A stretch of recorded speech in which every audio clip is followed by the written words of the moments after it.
surf by day, jump by night.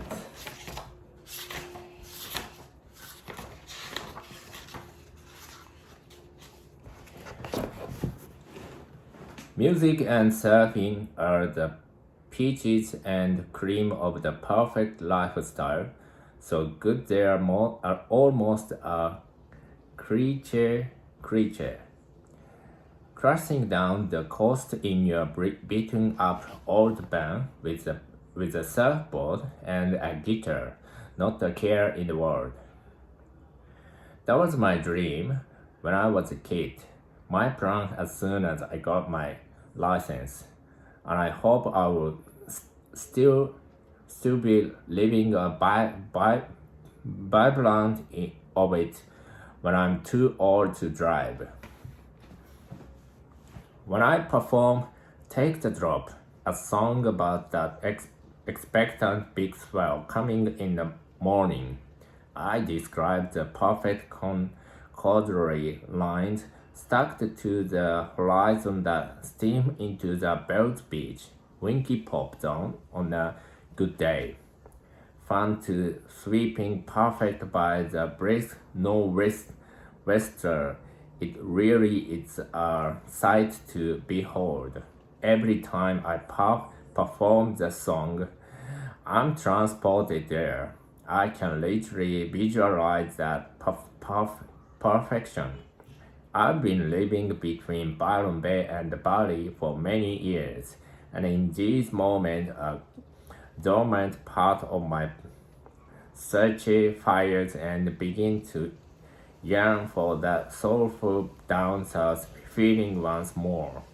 Bells is not a high performance wave, and it doesn't board a heaving death trap tube section either, but it is a soulful wave.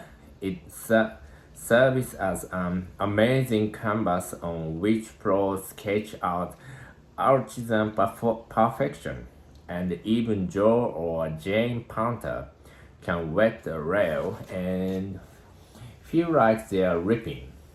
When you are down on the south coast, in your Ugg boots, woolly jumper and beanie, there's nothing more thrilling than the moment you get your first glimpse of the welcoming ocean's rural edge perfection as it fades out to the infinite horizon framed by crisp, optimistic kangaroo-filled paddocks. The pulse quickens, pedal meets metal against your will as your body attempts to deal with your abnormally high frost levels. The trees beckon you onward, imploring, "Come on, get out there, you are missing out." I remember such a time in the early noughties when I learned my beaten up Ford Transit into the corners, hooting and hollering to myself and universe. The coffee I was spilling everywhere was doing little to ameliorate the beating hangover that gnawed at my temples. This persistent, nerdy annoyance didn't stand a chance against the pharmacy housed in my central nervous system, which issued forth a potent mixture of adrenaline, serotonin, and prostaglandin, not an official scientific term yet.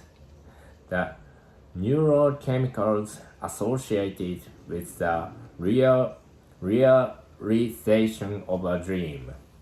I had just played my first couple of festival gigs at the 40 Ferry Folk Festival.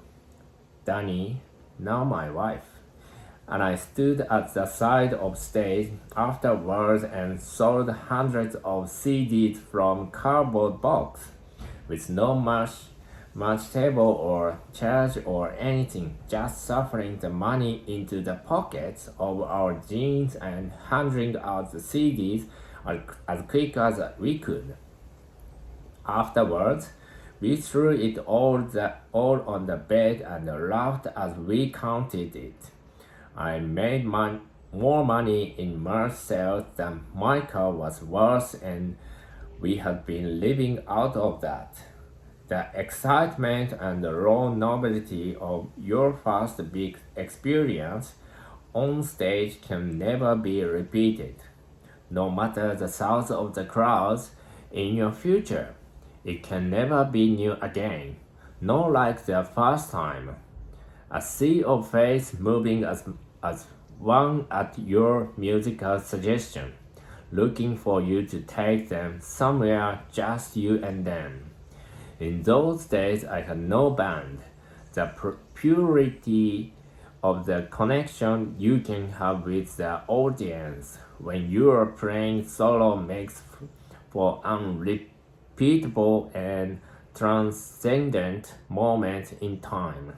When you worked out the beat and the groove together by subtle concession in concrete, a bond between you and the crowd. A truly magical thing. The first experience put me on a high from which no amount of whiskey could bring me down. Likewise, no raw tonnage of water to the noggin could dampen my spirit as I paddled out and adopted a deep position in 6-8 foot ruler-edged bell's perfection. I'm not sure if there's a real name for the little spot I like to call limb bells, kind between the balls and rincon. Rincon is pretty much a cross out at the side. The ball is the real wave, but there's the other one that breaks super deep. I had my piggy little nose in the through that day, gobbling away while wagging my tail the whole time. I knew that life couldn't get much better.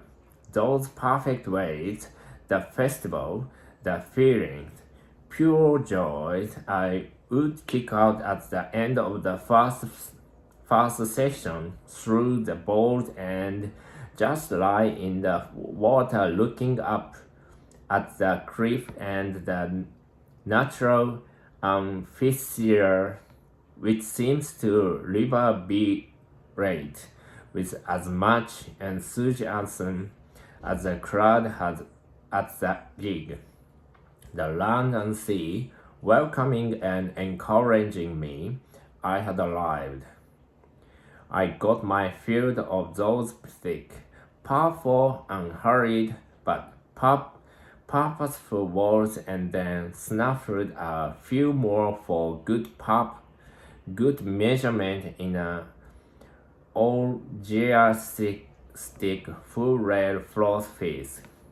Anytime I can find an open face in which to curb those perfect arcs, to feel the force of the wave push against me, propelling me into the next turn, I will most gladly go there. The pure curve is the blue music of surfing. It's jamming, floating on the bed of something not directly under your control, be it a wave or music.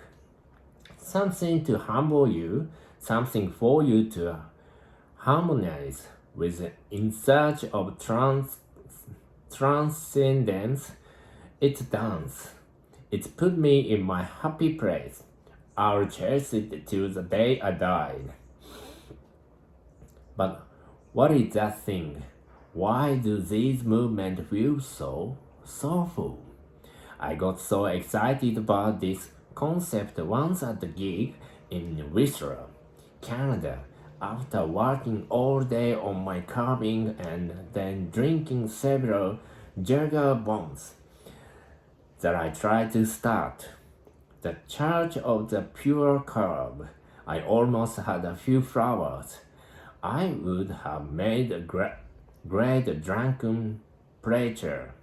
My passion for the art of curving pure unbroken line down snow-capped mountains and open-faced wave would have seen me enrolled, screaming praise to the almighty shred godress from the pulpit and drenching the front row in spittle. Alas, from the chairlift the next morning, I considered that my true calling was to be more practitioner than preacher, but the passion for the pure curb remained unfettered. I'm awestruck and bewildered about these movements that are easy to feel but hard to explain. Why does curved the perfect arc feel similar to bending the perfect note in a guitar solo? Do you have to be a guitarist and surfer to even know what the hell I'm talking about? I'm not sure. I guess I'm going to find out. I'm going to ask some of the best surfing musicians and musical surfers in the world their opinion on the matter. What does Jack Johnson think about the link between surfing and music? Where does the making the world better place fit in with all that? Does world champion and style guru Steph Gilmore sometimes practice guitar until her fingers bleeded?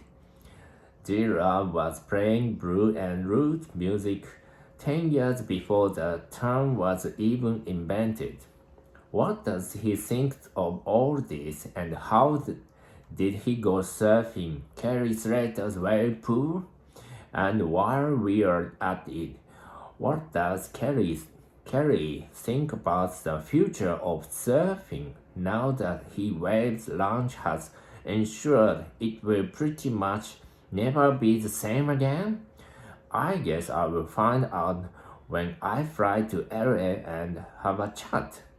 This is going to be the adventure of a lifetime, and as fate would have it, maybe at the time when I need it most.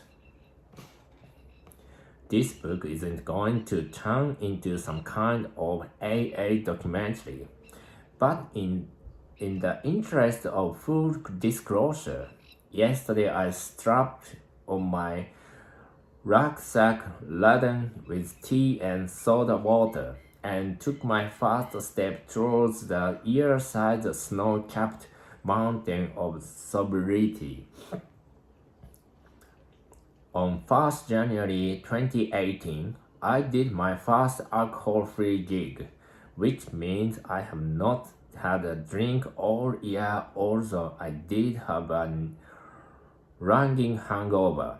1 year is quite a long time without so much as a sip of alcohol. I'm playing a lot of wineries, beer feeds, and even support for Jimmy Burns. So there will be a few triggers to negotiate along the way. People who know me might read these words with dismay, or perhaps they will be reading with a nod of approval. To be honest, I'm feeling relieved. I've spent the past couple of years living in Bali, which has been amazing for waves and great culture experience for my two daughters, Sunny and Alaya. Danny and I have loved living life to the fullest over here. Of course, we've had party fails, restaurant errors, experienced the pros and cons of homeschooling. Pretty much the past 3 years have been a bit of an endless holiday. I'm an inveterate lifestyle scientist, and as a procurer of maximum good timely, I make no apologies for living the dream.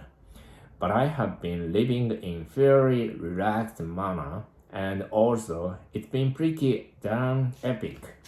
At some point, I began to realize that there's a difference between pleasure and happiness. They go together for sure, but as I mature, I'm beginning to suspect that their relationship to one another is a little more complicated than I initially assumed. I actually wrote about this in a song called The Bottle many years ago, but I wasn't ready to listen to my own advice. We humans tend to normalize pleasure, eventually rendering it follow. Unlike happiness, it's a penny that takes a little longer to drop for the more hedonistic among us. I haven't lost my appetite for good times, but I'm considering going straight to the source, investing directly in happiness itself and experiencing pleasure as byproduct. This year will be about getting the most out of the things I love, such as surfing and playing music, and maybe even improving at them. How about that? One buddy I've surfed and played music with a lot is Scotty Owen. That guy you see balancing on his doubt bass in the living end. Yeah, we love hanging out together and have done drum album and tours. Australia a couple of times, most of the time smashed. Scotty's taken up the challenge to quite the booze for a year too. Needless to say, we're both going to be surrounded by temptation the whole time. I think we're of the same mind, though. We've been cooking it for too long.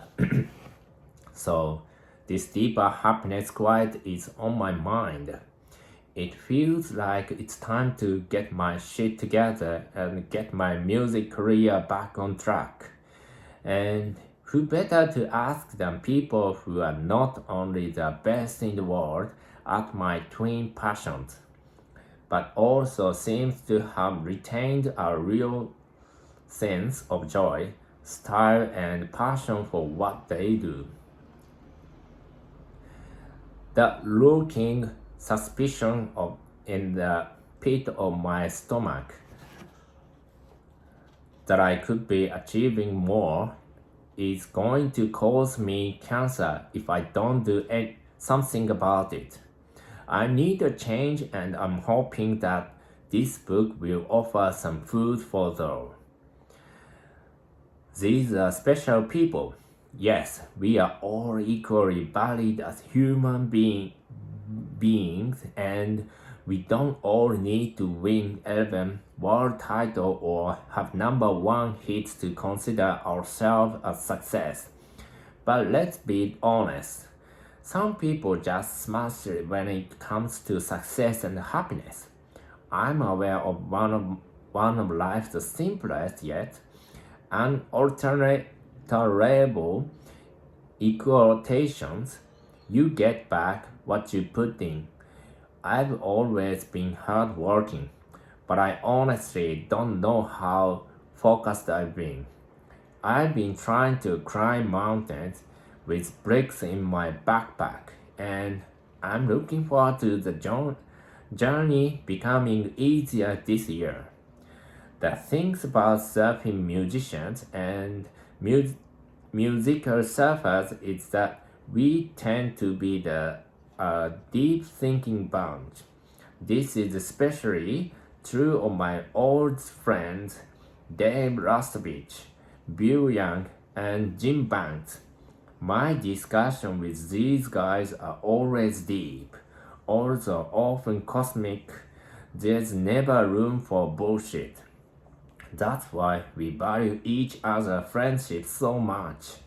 We nerd out on the finer points of board design or music gear, and we get straight to issue of mortality and how to live a life worth living or any manner of spiritual, philosophical, social, or historical subject.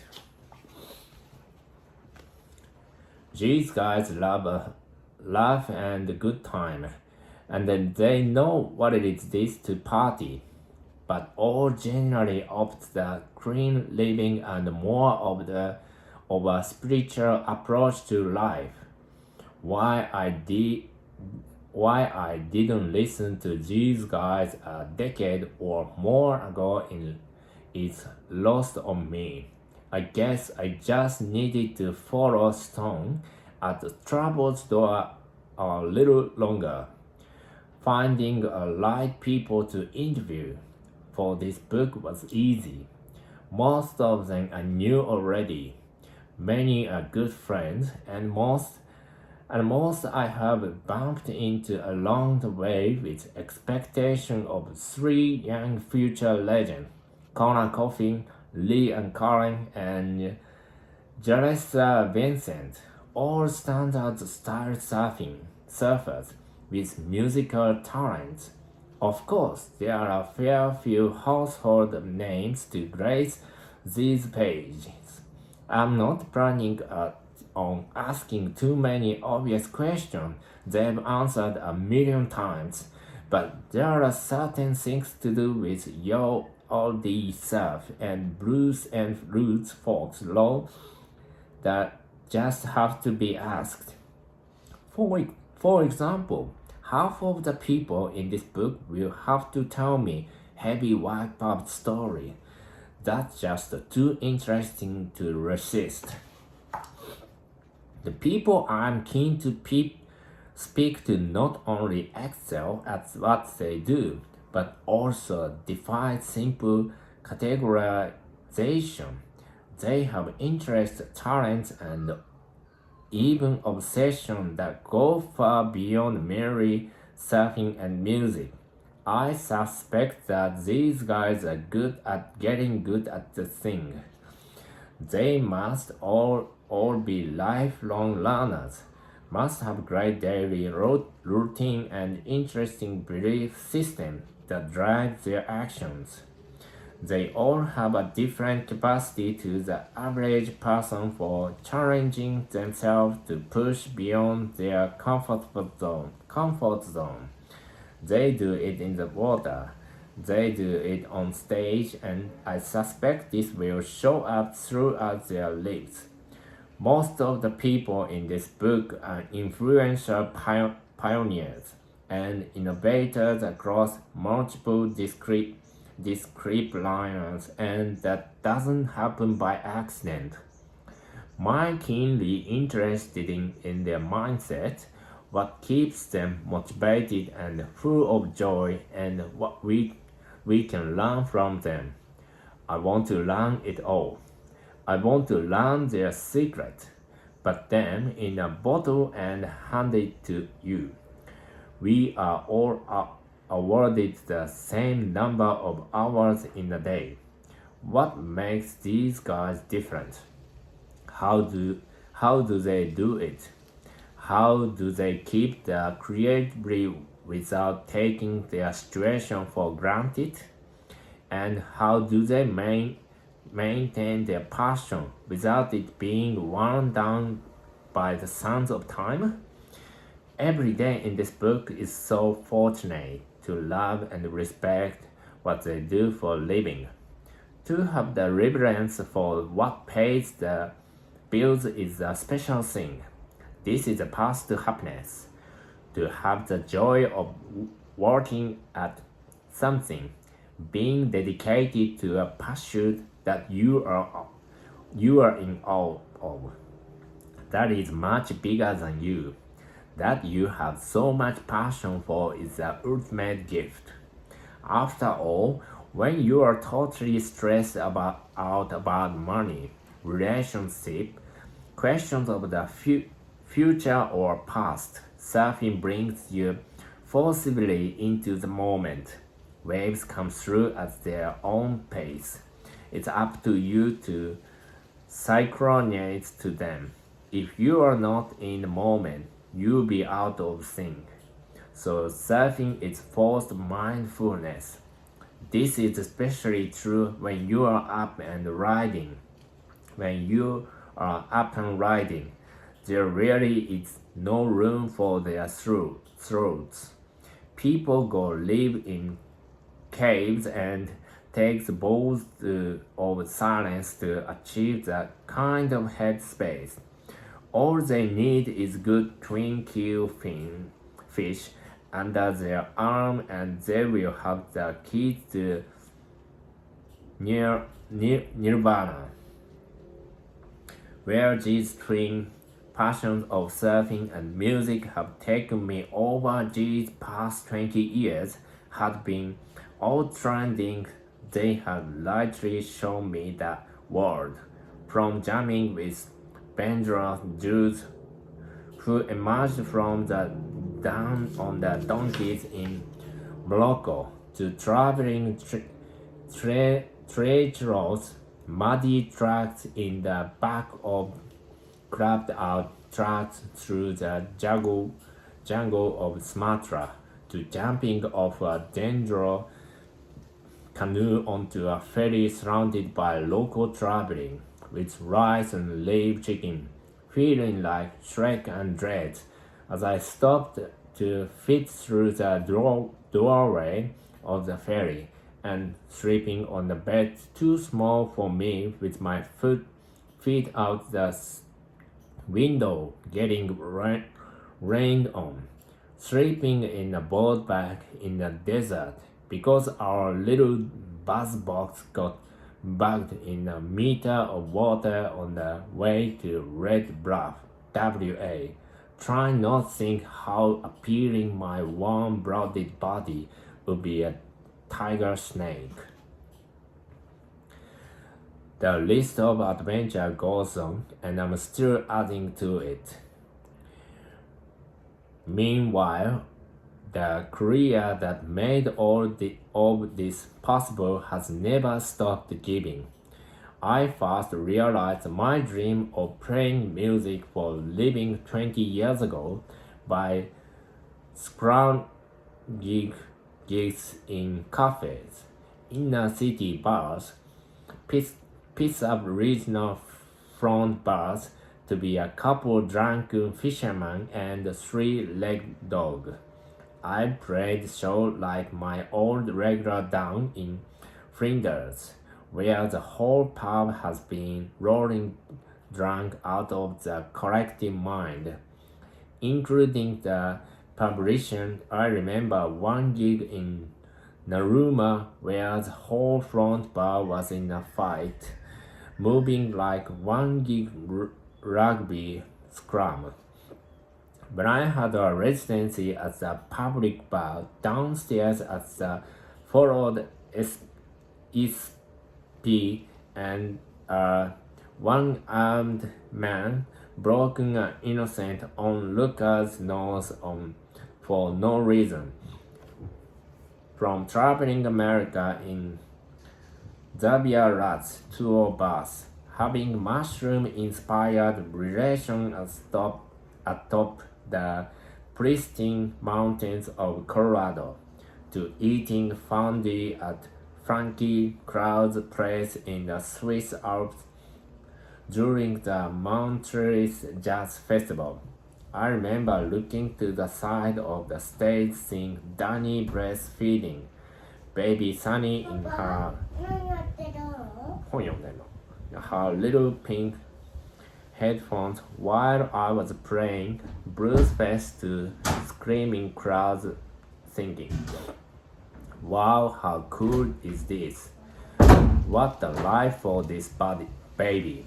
I can still see the thousands of people jumping as one to break out at Ford's Fest in Tassie, whipping up a dust cloud that was hard to see though. I had to pinch myself when I played a heli ski venue and found myself jumping out of helicopters in remote Canada, curving pristine tracks in perfect powder. This and this and a million other experiences around the world, all from playing the rusty old National Steel guitar. I am truly, eternally grateful. These twin passions have taken me to places I never would have gone otherwise, as far and wide as I have traveled. I would venture to guess that the legends I will interview in this book have done the harder and more adventurous yards, and I can't wait to hear a few of their stories.